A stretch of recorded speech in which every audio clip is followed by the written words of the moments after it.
ఎక్కడ చూడండి అన్నీ మనం ఆఫ్రికా దేశాల్లో చూడొచ్చు. ఇప్పుడు నా వెనమాలో చెట్టు కనపడుతుంది మీకు. ఇలాంటి చెట్లు సాధారణంగా మనం అడ్వెంచరస్ హాలీవుడ్ మూవీస్లోనే చూస్తాం. ఎడారిలో ఒక చిన్నపిల్లడు తప్పాడు, తిరుగుతూ ఉంటాడు నీళ్ళ కోసం. ఇట్లాంటి చెట్లు అనేవి కనపడతా ఉంటాయి. అసలు చూడండి చెట్టు ఎలా ఉందో.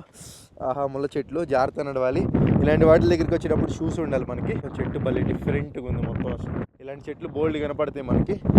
ఈ చెట్లు అసలు ఒక చెట్టుకు కూడా ఆకులు లేవు, ఇంకా అర్థం చేసుకోండి, వాటరే లేవు ఇక్కడ. ఇట్లాంటి ఎడారిలోకి రావడానికి మన మిత్రుడి సహాయం బోడా ఎక్కడికైనా వస్తారు, ఎంతకైనా తెగిస్తారు. టైంలో మనం ఎవరిని మెచ్చుకోవాలో చెప్పనా, ఒక ట్రావెలర్గా ఇలాంటి ప్లేసులకి వచ్చే వాళ్ళని, అంటే నన్ను కాదు ప్రతి ఒక్క ట్రావెలర్ని, చాలా సాహసం చేసి ఇలాంటి ప్లేసులకు వస్తున్నట్టే. ఇప్పుడు ఈ బ్రదరు మనల్ని ఏమైనా చేసి మన దగ్గర ఏమైనా తీసేసుకున్నా కానీ దిక్కులేదు.